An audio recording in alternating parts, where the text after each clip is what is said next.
You have to show up every day and work, regardless of how you feel. I'm going to say something very logical to you people at home. And if you're stupid, you're not going to understand it. But if you're smart, it's not that difficult a concept. There is no light without dark. 5,000 years ago, the Chinese drew yin and yang for a reason. They are linked. They go together. There is no such thing as a successful person without a failure. Without the failures, there's no success. You need both. For there to be winners, there has to be losers. Therefore, if God is going to give you the chance to become a successful person, he has to make it difficult. He has to lay out a gauntlet, because within that gauntlet, some people will quit and they can go become losers, which allow the people who do not quit to be winners. I think a lot of people think that my life is just running around in supercars and sleeping with girls and smoking cigars. And anyone who's around me long enough actually says, wow, Andrew, all you do is work. Of course, all I do is work. I have $1 billion empire. The Matrix is trying to destroy my life. I have endless females to maintain, children to see. My entire life is work. I have to stay in prime physical condition, ready to destroy my enemies. My entire life is work. So when people want to quit, they want to give up, everybody has an excuse, nobody has any time, they will do it next week, they're a bit tired, they don't understand. That's all loser talk. You're not allowed to do that. That is part of the gauntlet. That is the off-ramp towards loserdom. You're on the highway. You're driving. There's exits all along the way to Loserville, Loser Town. When you're tired, when you don't feel like working, when you don't have enough time, when it's difficult, you can get off the highway anytime you want. But if you stay on the highway, you will end up a winner. When I hear people say, oh, it's hard, or I don't have time, etc., all you're doing is telling me you're a loser. Every single winner feels the same as you do. The difference is they do not quit. They do not give up. They do not make excuses. They stay on the highway. It's amazing what you can achieve if you never give up. My saying, unmatched perspicacity and sheer indefatigability. That point is important. Sheer indefatigability. The inability to become fatigued. If you never quit, if you never give up, if you never give in, you're going to get exactly what you wanted. All you had to do is not be a fucking coward, and you still failed. I don't want to hear any excuses. I don't care about excuses. God doesn't care about excuses. And the winners who went through the exact same things you're going through, who didn't quit, don't care about excuses. There are winners and losers in the world. You are either a winner who dedicates himself, never gives up, continues to learn, does everything he knows he needs to do regardless of how he feels, or you're a loser who makes excuses and you stay invisible for the rest of human time. Make a choice.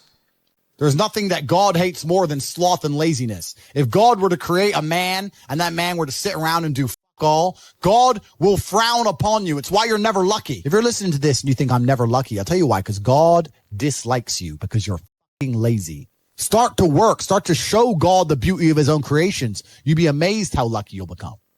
Wow. God is unhappy with these people.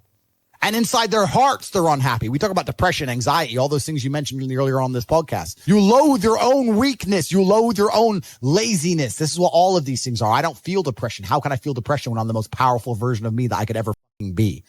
Is happiness the purpose of life? No, absolutely not. The purpose of life is to be competent and successful. If you try and base your life and your mentality purely around how happy you are, you'll end up hedonistic and destroyed.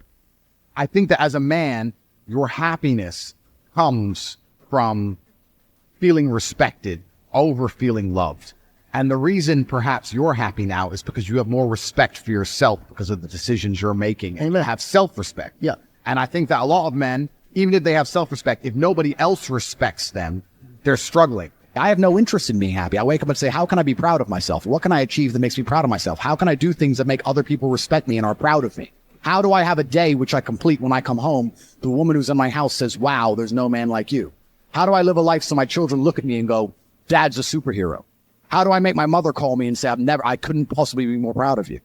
I have duties to complete. I have to live the exact same life regardless of how I feel. So for me, happiness is not a good indicator on how life should be lived. But happiness to me is a super interesting concept because when people come to me and say, I'm not happy, I say, why should you be happy? They're like, what do you mean? It's like, who told you you should be happy all the time without working for it? Happiness is at the top of a mountain somewhere. You ain't been anywhere. You haven't even climbed it. Nobody cares about men being happy. We talk about women being happy. We want children to be happy. If you look at a full-grown man on Christmas morning, he's smiling because his wife is smiling. He's smiling because his children are smiling. Nobody even buys him anything. What do they buy the dad? Socks? Nobody cares about men being happy. So why do you as a man care about you being happy? That's how you're going to fall into these traps. I'm a very content person. I live a fantastic life. I'm not miserable or depressed. I'm not sad ever. But I don't wake up and go, I want to be happy today. No, sir. I wake up and say, okay, things must be done. And those things will be completed regardless of how I feel. Regardless of how I feel. You can lock me in a dungeon for an unknown amount of time in Romania, and I will still complete as many push-ups as I can possibly do in the dark by myself. What else am I going to do? Sit there and be sad? Happy or sad? The push-ups must be done. It's called duty. It's called honor. It's called pride. So I'm asking you why you don't have them. You could be a genuine force for good in the world. And you know what's funny? The funniest thing, the most ironic thing about all of this is that if you don't prioritize happiness and you prioritize feeling proud of yourself, you end up happy by extension. I'm happy because I'm proud of myself because I have a fantastic life and mansions and supercars and money, most famous man in the world, thousands of love letters a week from beautiful women. Of course I'm happy, but I didn't ever choose to try and be happy.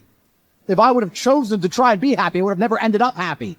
Most men are walking through life and they don't realize that it's constant competition. Every single pound they want, someone else wants. Every single girl they want, someone else wants. And they're just sitting there just fucking floundering and wandering through life, unaware of how competitive the world is. And this is my point. If the world is truly that competitive, you do not have time to be depressed because it's a non-competitive mind state. You could be depressed for X, Y, Z, whatever. I'm not depressed. And I want the money you want, and I want the girl you want, and I want the status you want, and the car you want, and the house you want. And I'm going to get it, and you're fucking not. I don't give a shit what happens to me in my life. I don't care how bad it is. I don't care if the worst, most heinous things I could possibly imagine happen to me.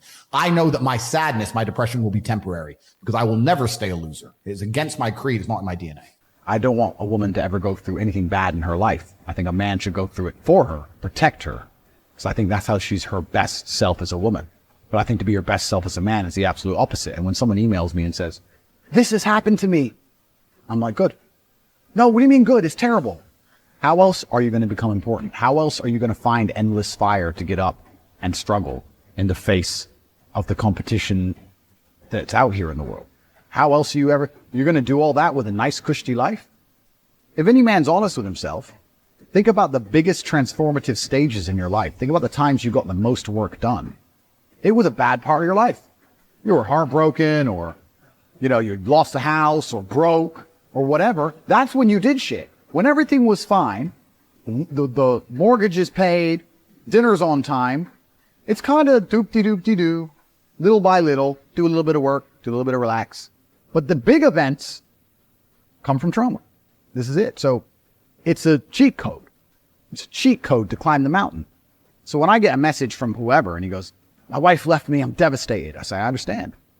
I completely understand how hard it can be to lose a woman that you've given your entire life to. And you've done so many nice things.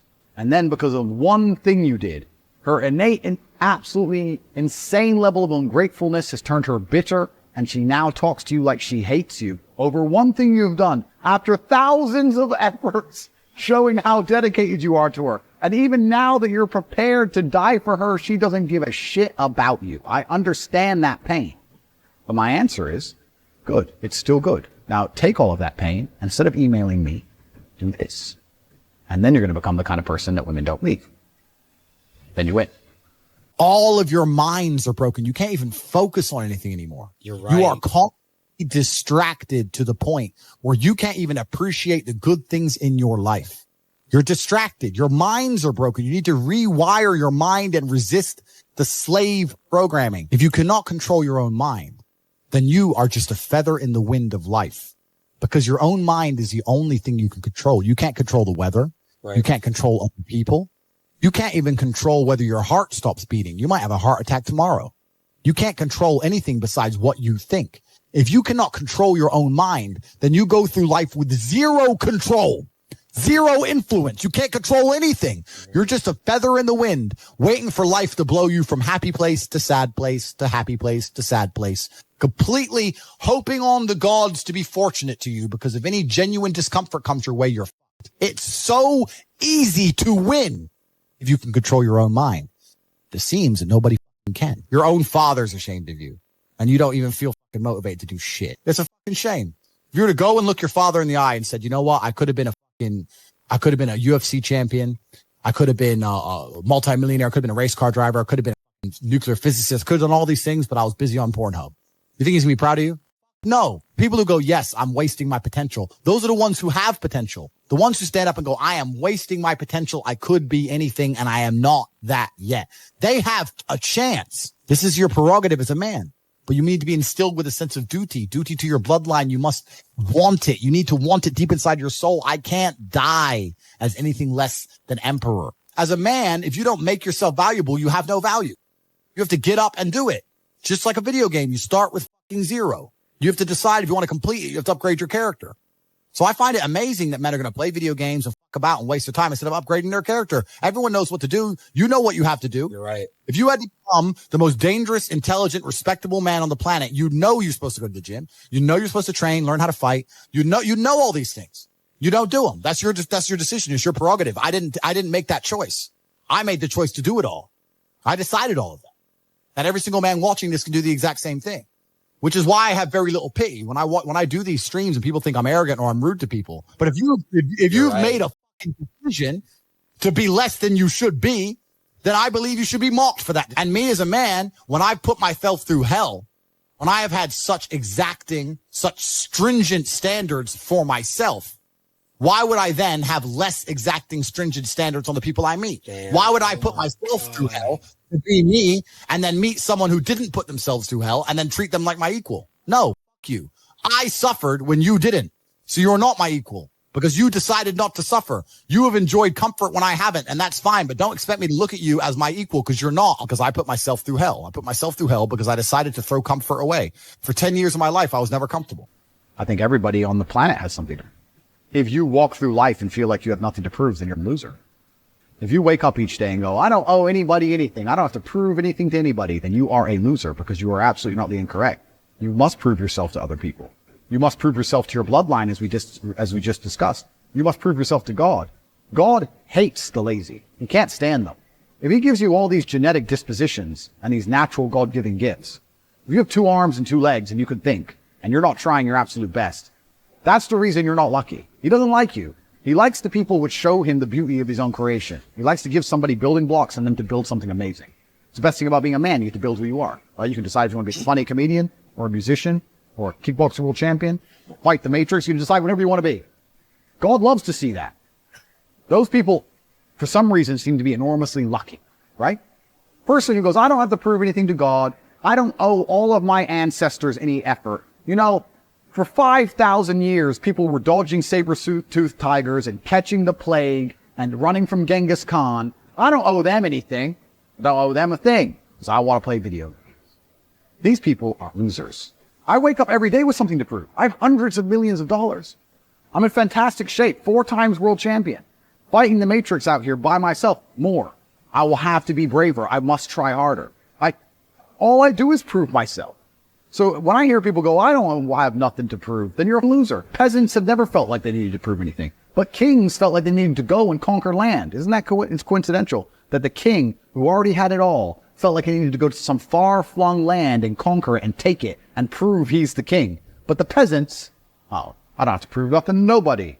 You're a loser then. You're a dummy. My basic premise is that I refuse to believe in things that take power away from me. The idea, I believe, that if you feel depressed, something is depressing you, and you should try your best to fix it. You should take control of your life and do your best to fix it. Let's say your girl leaves you and you start to feel depressed, but you believe in the idea of depression. You're now going to start diagnosing yourself as clinically depressed, self-hypnosing yourself into hypnotizing yourself into being clinically depressed.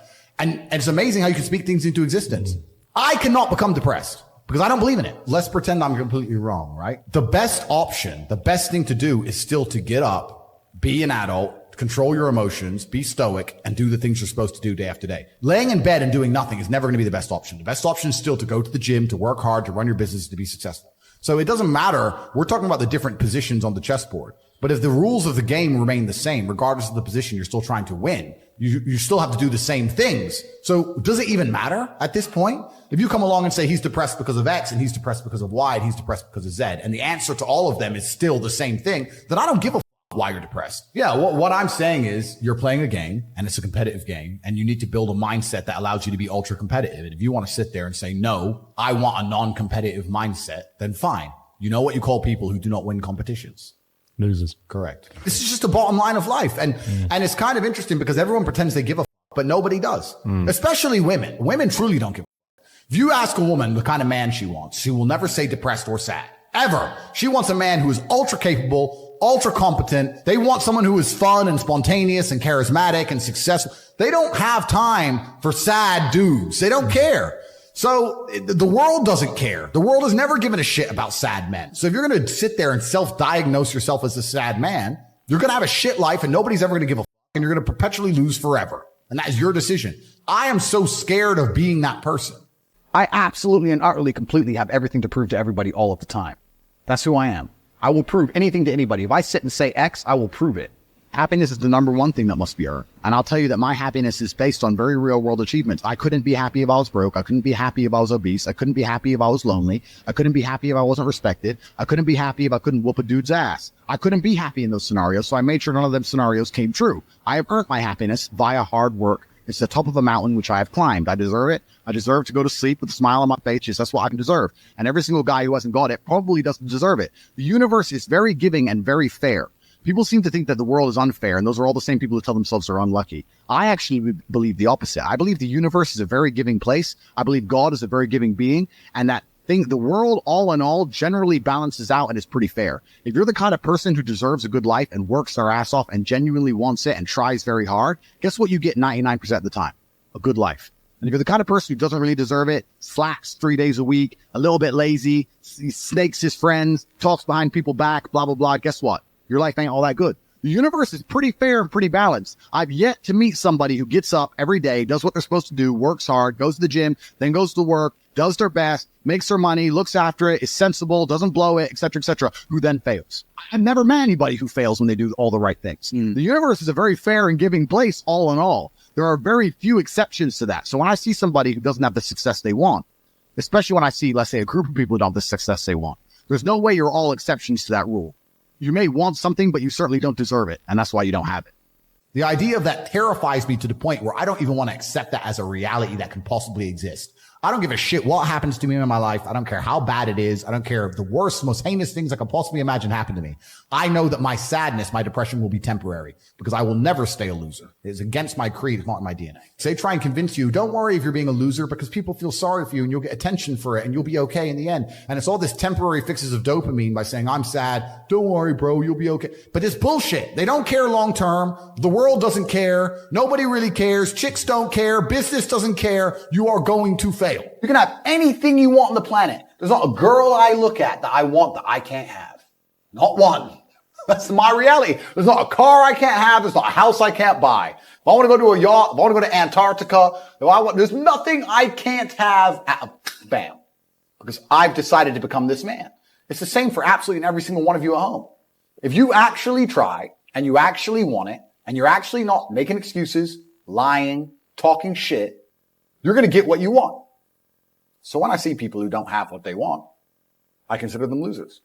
And this may be elitist. I understand that. But if I put myself through endless pain to end up where I am, it's very hard for me to have sympathy on the man who's afraid of pain. You're avoiding pain. I've been through endless. I now have everything I've ever desired. You have none of the things you desire. Am I supposed to feel sorry for you because you took the easy way out? Am I supposed to look at you and go, oh, poor dude? No. You were a fucking coward. You didn't go through the shit I went through. You didn't put it on the line. So you deserve your substandard reality. That's what you deserve. You're a fucking loser. Because if you actually wanted it and you actually tried, you'd have it. You could have anything you want. Universe is super giving. If you want it, you can have it. If you're sitting there saying, oh, but I tried my best and I still didn't get it, you're lying. You didn't try your best. That is a fucking lie. The universe gives it to everybody who genuinely tries.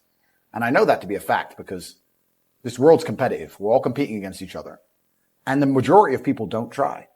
Like I've achieved this amazing life and I've tried very, very hard, but it could have been harder. You just get to a point where you're like, I'm tired of hearing your fucking excuses. That's bullshit. And you become to a degree, yeah, cold and psychopathic. It's true. That's what happens. And I get it all the time. I get thousands of emails a day Everyone I grew up with, people I know, I get it all the time. They'll message me, hey man, just unlucky. You are not unlucky. You are a lazy fucking loser. You are not unlucky. You're breathing. You're lucky. The unlucky ones are gone.